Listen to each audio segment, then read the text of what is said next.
নমস্কার। আজকের বিষয়টা খুব অদ্ভুত। আজকের বিষয়টা হচ্ছে চিঠি। মানুষ জীবনে অনেক রকমের চিঠি পায়। যেমন ছোটবেলাতে স্কুলের চিঠি, একটু বড় হলে চাকরির চিঠি, প্রেমিকের প্রেমিকাকে চিঠি, কর্পোরেশনের ট্যাক্সের চিঠি, বা উকিলের ক্লায়েন্টকে চিঠি। নানান রকম চিঠি মানুষের জীবনে আসে। কিন্তু আমার জীবনে একটা অদ্ভুত চিঠি এলো। চিঠিটা হচ্ছে এটাকে বলা যায় জাতীয় চিঠি। তার কারণ এই চিঠিটা পার্টিকুলারলি আমার একার উদ্দেশ্যে লেখা নয়। এই চিঠির প্রাপক সমুদ্র হিমাচল সমস্ত ভারতবাসী, সবার জন্য এই চিঠিটা লেখা। হয়তো কারোর কাছে গেছে, কারোর কাছে যায়নি, গিয়ে পৌঁছয়নি, সেটা অন্য কথা। কিন্তু যাদের কাছে পৌঁছয়নি তাদের উদ্দেশ্যেই আজকে আমার এই পর্বটা, যাতে এই চিঠিতে কি আছে তারা বুঝতে পারে। তো আমরা সবাই জানি যে গত 22শে জানুয়ারি অযোধ্যাতে শ্রীরাম জন্মভূমির যে মন্দির, সে মন্দিরের প্রাণ প্রতিষ্ঠা হয়েছে এবং সেই উপলক্ষে একটি বিরাট অনুষ্ঠানের আয়োজন করা হয়েছিল। সারা বিশ্বব্যাপী সেই অনুষ্ঠানকে সম্প্রচার করা হয়েছে।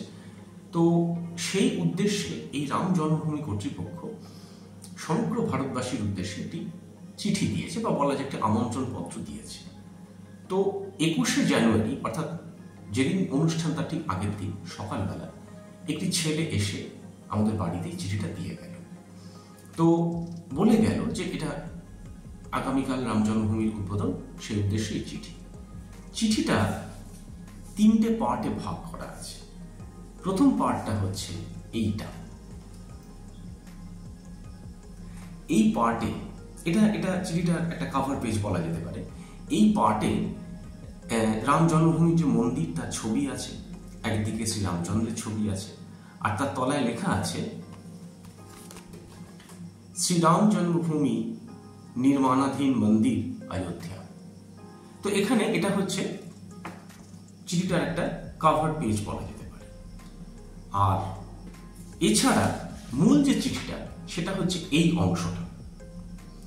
এই চিঠিটার দুটো পার্টে ভাগ আছে।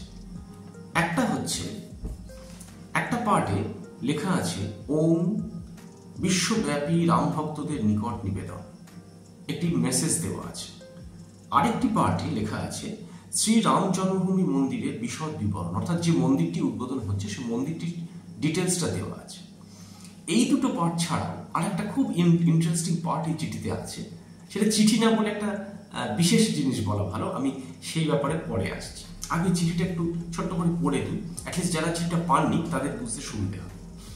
লেখা আছে পরমাত্মীয় মাতা ভগিনী ও ভাতৃবৃন্দ, আসন্ন পৌষ শুক্লা দ্বাদশীর শুভ দিনে বিক্রম সদ্বৎ 2080 সোমবার 22শে জানুয়ারি 2024 শ্রীরাম জন্মভূমিতে নির্মীয়মান নতুন মন্দিরের গর্ভগৃহে ভগবান শ্রীরামের বাল্যরূপে নতুন বিগ্রহের প্রাণ প্রতিষ্ঠা হবে। এই উপলক্ষে অযোধ্যায় অভূতপূর্ব আনন্দের পরিবেশ সৃষ্টি হবে। আপনারাও প্রাণ প্রতিষ্ঠার দিন সকাল 11টা থেকে দুপুর 1টার মধ্যে নিজেদের গ্রাম, পাড়া, বসতির কোনো মন্দিরের আশেপাশে রাম ভক্তদের একত্রিত করে ভজন কীর্তন করুন।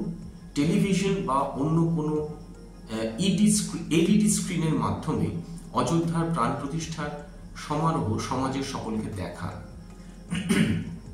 উলুধ্বনি, শঙ্খধ্বনি, শঙ্খ ও ঘণ্টার ধ্বনি, আরতি সহযোগে অন্নকূট প্রসাদ বিতরণ করুন। অনুষ্ঠানের স্বরূপ মন্দির কেন্দ্রিক হওয়া উচিত।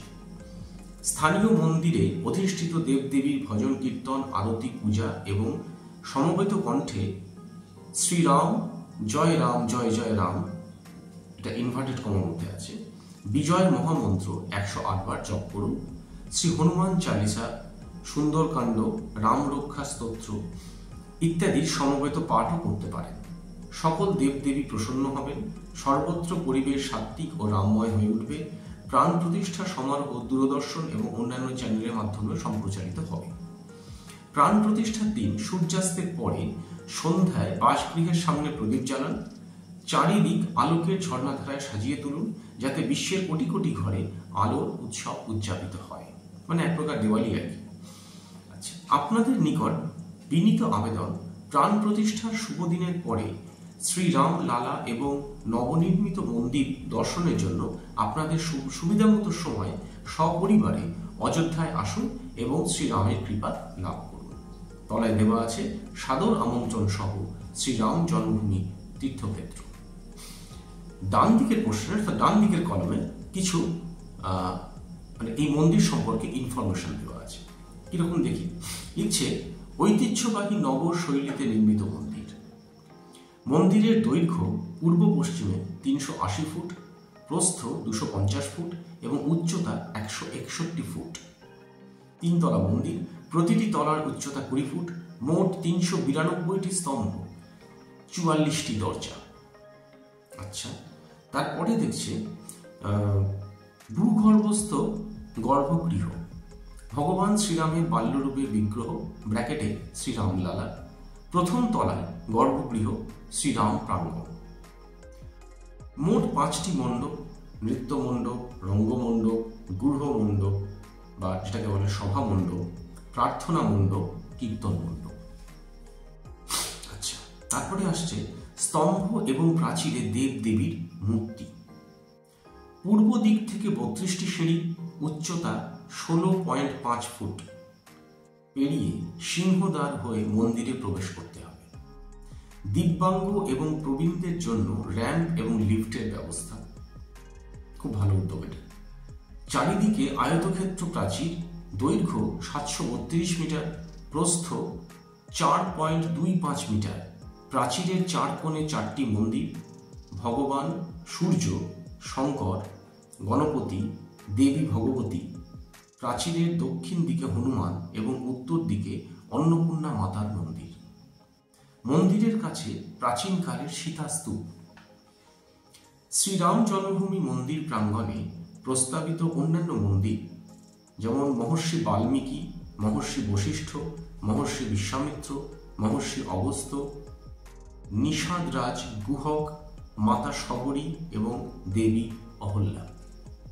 সর্বশেষে লেখা আছে দক্ষিণ পশ্চিম অংশে নবরত্ন কুবের টিলার উপর অবস্থিত শিব মন্দিরের সংস্কার এবং রাম ভক্ত জটায়ুরাজের মূর্তি স্থাপন। এই হচ্ছে মন্দিরের ডিটেলসটা। তো এটা আমি তাদের উদ্দেশ্যে পাঠ করলাম যাদের কাছে সত্যি এই চিঠিটা যায়নি, কারণ চিঠিটা সত্যি সবার উদ্দেশ্যে লেখা, সেটা কোনো পার্টিকুলার কোনো অংশের বা দেশের কোনো অংশের লোক নয়। তো আমি অনেকের কাছ থেকে এরকম শুনেছি যে ওই আমি তো পাইনি এরকম। তো তাদের উদ্দেশ্যে লেখা, আশা করি আপনাদের পড়ে ভালো লেগেছে।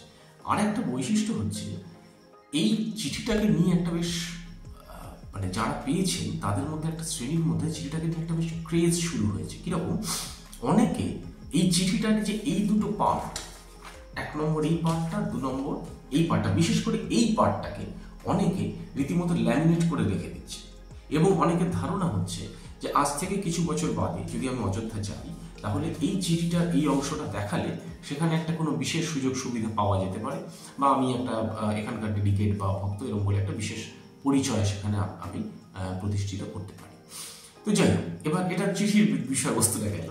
এবার সবচেয়ে ইন্টারেস্টিং জিনিসটা আপনাদের দেখায়, সেটা হচ্ছে এই চিঠির সঙ্গে এই ছোট্ট খামটা দেয়া হয়েছে। এই ছোট্ট খামটার উপরে একটা শ্রীরামচন্দ্রের একটা ছবি বা মনোগ্রাম টাইপের করা আছে এবং এর মধ্যে সবচেয়ে আশ্চর্যজনক জিনিসটা হচ্ছে এর মধ্যে কিছু চাল আছে। দেখুন, এইগুলো হচ্ছে সেই চালগুলো। আপনাদের ভালো করে দেখাতে পাচ্ছি কিনা আমি জানি না। এই চালগুলো এখানে মন্দির কর্তৃপক্ষের দাবি হচ্ছে, আমি দরকার হলে স্ক্রিনে ছবি আপনাদের দিয়ে দেবো যাতে দেখতে সুবিধা হয়। এই মন্দির কর্তৃপক্ষের সুবিধা হচ্ছে এই যে চালগুলো, এই চালগুলো নাকি এসেছে অযোধ্যা থেকে এবং এখানে কেউ এই চালগুলোকে খুব যত্ন সহকারে তার ঠাকুর ঘরে বা কোনো জায়গাতে রেখে দিচ্ছে, কেউ আবার তাদের যে দৈনিক যে আহার্য অর্থাৎ যা তারা খাওয়া দাওয়া করে তার সঙ্গে এই চালটাকে মিশিয়ে খাচ্ছেন, একটা প্রসাদ হিসেবে গ্রহণ করছেন। চালগুলো হলুদ রঙের চাল। আমার খুব ভালো লাগলো, মানে এরকম ঘটনা আগে কোনোদিন ঘটেনি আমার জীবনে। এই প্যাকেটের মধ্যে সেই চালটা আছে। তো যাই হোক, এই এরকম একটা চিঠি আমার জীবনে পাওয়া একটা নতুন রকমের চিঠি আর কি, তাই আপনাদের সঙ্গে একটু শেয়ার করলাম। আর শেষে একটা কথা বলি, আমি কিন্তু একবারও কোনো ধর্মের বা কোনো রাজনৈতিক দলের প্রচার করছি। আমি এটা বিশ্বাস করি যে হিন্দুইজম এটা কোনো পার্টিকুলার ধর্মাচরণের মধ্যে সীমাবদ্ধ নয়। কোনো মন্দিরে গিয়ে ঘণ্টা নাড়া বা কোনো দেবতাকে মালা দেওয়াটাই শুধু হিন্দু ধর্ম নয়। হিন্দু ধর্ম Hinduism is a culture. After all, Shriramchandra is an icon of Indian culture and Indian heritage. যাই হোক, সবাই ভালো থাকবেন। পরের